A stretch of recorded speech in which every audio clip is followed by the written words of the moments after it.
오늘 강의하실 내용 많이 기대가 되시죠? 큰 박수로 시작하도록 하겠습니다. 안녕하세요. 제가 오늘 여러분들한테 말씀드릴 이야기들은 신들에 대한 이야기예요. 우리 신들에 대한 이야기를 신화라고 하죠. 그러면 신화라는 건 뭐냐 하면 우리 안에도 있고 우리 바깥에도 있는 모든 존재 안에 깃들어 있는 신성한 생명 에너지에 대한 이야기예요. 근데 예전에 신화의 시대에서 이 신화를 제의로 리추얼로 행했다면 여러분들은 그냥 이렇게 관찰자의 시선에서 어디 잘 하나 보자 이러고 이렇게 보는 게 아니라 같이 이 안에 들어와서 제가 지휘를 하던가 아니면 제가 안무를 하던가 이런 방식으로 같이 신을 체험하는 어떤 활동을 공유했다는 얘기예요. 이게 신화의 원형이에요. 원형. 그런데 오늘날에는 그 원형적인 것들이 다른 어떤 문화와 마찬가지로 굉장히 다양한 방식으로 분화가 일어났죠. 그래서 오늘날 우리가 알고 있는 신화는 그런 행동이 가미된 것, 또 춤과 노래가 가미된 것, 이런 것이 아니라 그냥 여러분들이 책에서 이렇게 읽는 것들 또는 그냥 이야기로 듣는 것들, 이런 것이 되고 말았어요. 그런데 신화가 했던 기능이라는 게 있어요. 이게 뭐냐 하면 신화는 신들에 대한 얘기잖아요. 근데 신이 보이시나요?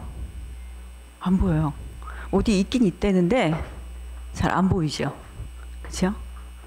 신화는 안 보이는 것들에 대한 얘기예요. 있기는 있는데 잘 이렇게 만져지지도 않고 또 뭐라고 한마디로 개념으로 이렇게 꼭 집어서 이거다라고도 말할 수 없는, 그러나 신비스럽게도 우리가 살아가는 데 있어서 뭔가 제가 이렇게 말을 하게 만들고 또 여러분들이 귀담아서 제 얘기를 듣고 또 어떤 순간에 어떤 것들이 태어나기도 하고 또 지금 여러분 봄이잖아요. 봄이니까 저기 새싹이 뿅 하고 튀어나가기도 하고 이런 어떤 힘들.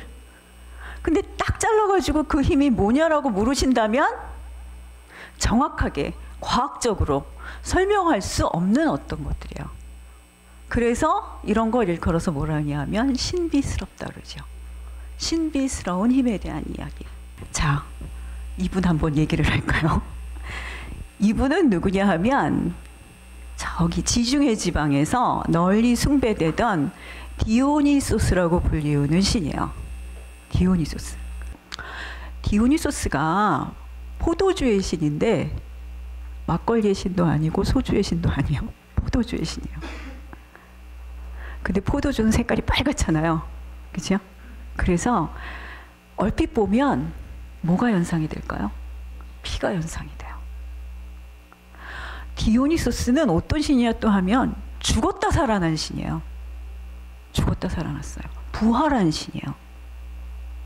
이 되살아난다는 거에 대해서 첫 번째 해석은 포도주가 만들어지려면 포도가 으깨져야 되잖아요. 그죠? 포도주 만들려면 이만한 통에다가 넣고 다 발로 으깨가지고 어떻게 해요? 깜깜한 지하 저장고에다가 넣어서 시간이 흐르면 포도즙이 포도주스가 아니라 포도주가 되죠. 포도주스는 마셔도 안 취해요. 포도주는 마시면 바뀌어요. 그죠? 우리 안에 있는 다른 요소들을 불러내는 힘을 가지고 있어요. 물론 경우에 따라서는 포도 주스만 마셔도 뭔가 이렇게 불러올라질 수도 있지만, 근데 포도가 포도주가 되기 위해서는, 그러니까 존재론적으로 변형이 일어나려면, 차원이 바뀌려면 어떤 과정이 필요하냐 하면 으깨지는 과정이 필요하다는 거예요. 으깨져야 돼요. 으깨져야 되고 또 어떤 과정이 필요하냐 하면 죽음을 경험해야 된대요. 죽음. 여러분 죽었다 살아나 보셨어요? 아주 죽으면 안 되죠. 근데 우리 삶에서 가끔 죽겠어 이럴 때 있잖아요. 너무너무 힘들어. 너무너무 힘들어. 차라리 죽는 게 낫겠어. 이때가 언제냐면 바로 상징적인 죽음을 경험하는, 큰 죽음이 아니라 작은 죽음을 경험하는 시간이에요. 작은 죽음. 작은 죽음을 경험하고 나면 우리가 어떻게 되냐면 변화해요. 이전의 존재하고는 다른 존재로 바뀌어요. 그렇죠? 그래서 사서 고생을 하러 가기도 하죠. 죽을 만큼. 왜? 뭔가 변화하고 싶을 때 포도가 포도주가 돼요.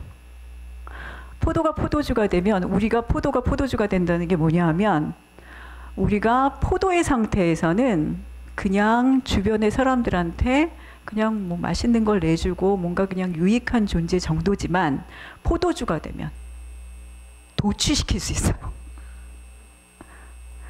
에너지를 확 뽑아내가지고 다른 사람도 변형시킬 수 있는 어떤 힘을 가지게 돼요. 이게 변환이에요. 변화된다는 거예요. 여러분들 태어나서 죽을 때까지 우리가 여러 번 변하잖아요. 그렇죠? 여러 번 변해요. 나이가 많이 들어서도 또 변하는 것 같아요.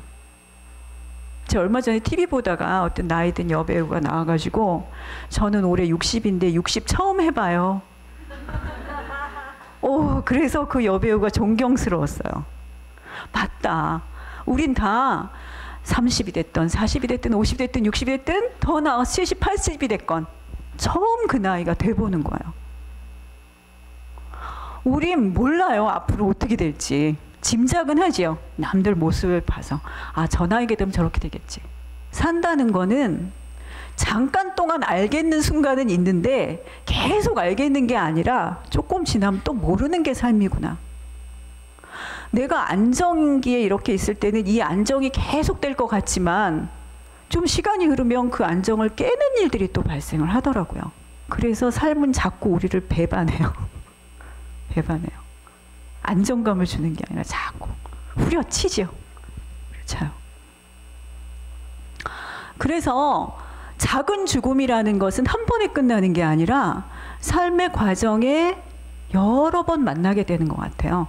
한 번 죽었다 살아날 만큼 힘들었으니까 이제 앞으로 그런 일 없겠지? 그럼 참 좋겠는데 좀 지나면 강도는 좀 다르지만 또 나를 힘들게 하고 고민하게 만들게 하고 혼란스럽게 하는 일들이 또 찾아오더라고요. 근데 그럴 때마다 그 죽음의 깊이를 거쳐가면 우리는 어떻게 되냐면 한 단계 차원 이동을 하는 거예요. 그때마다.